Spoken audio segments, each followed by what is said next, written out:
Good day, everyone. Thank you for attending.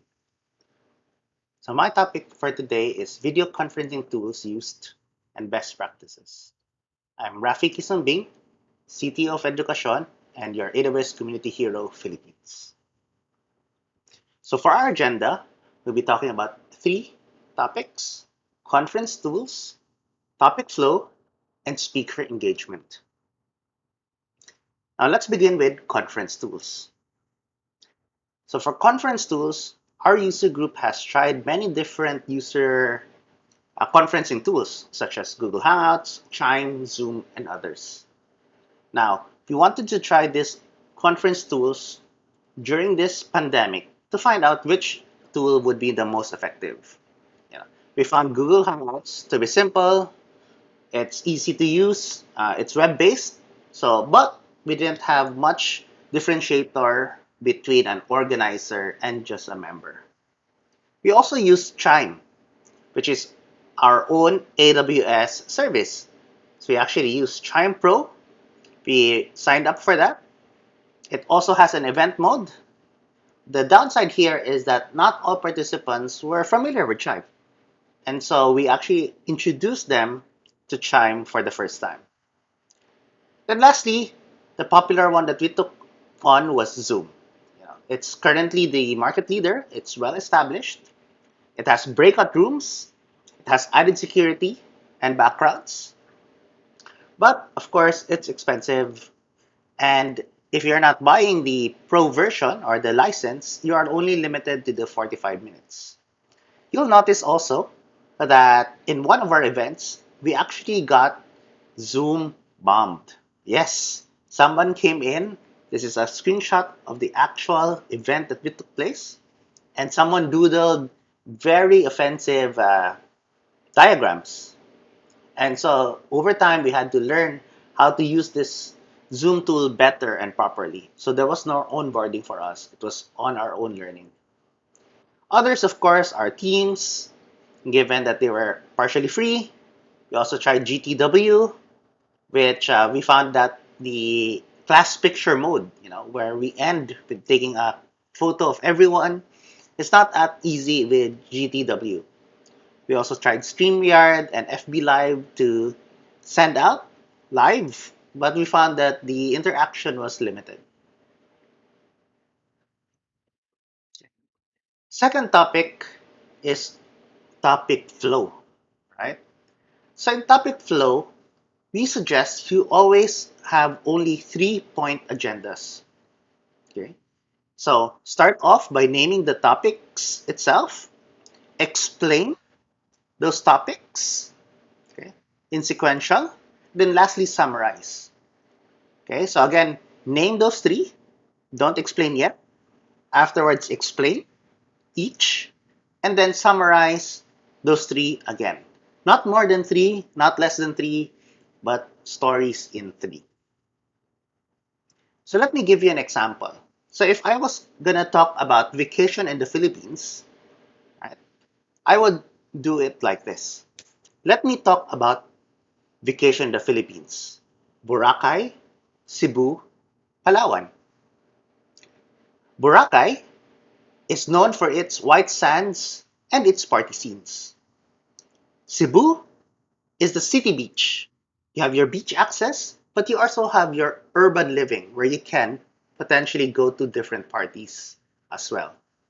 And lastly, Palawan, which is, I would call the nature beach, which is the private and virgin destinations. So to summarize, you should definitely visit Boracay, Cebu, and Palawan when you are in the Philippines. And lastly is when we're talking about the speaker itself. So there are three things in our speaker that is very important. First is sound and voice. So when we're talking about sound, that's why it's important to always have a microphone like this one near your voice. This helps you. This helps your computer pick up the sound closer to you and not necessarily the surrounding sound. If you look at it in a area or a circle, the closer you are to the mic, the less it can pick up outside.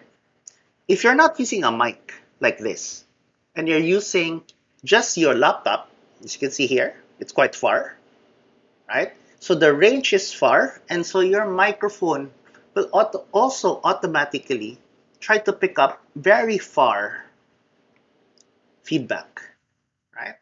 So that's why it's important to always use a mic. You can use a mic with a headset, especially if you're a speaker. Next is eye contact. Okay?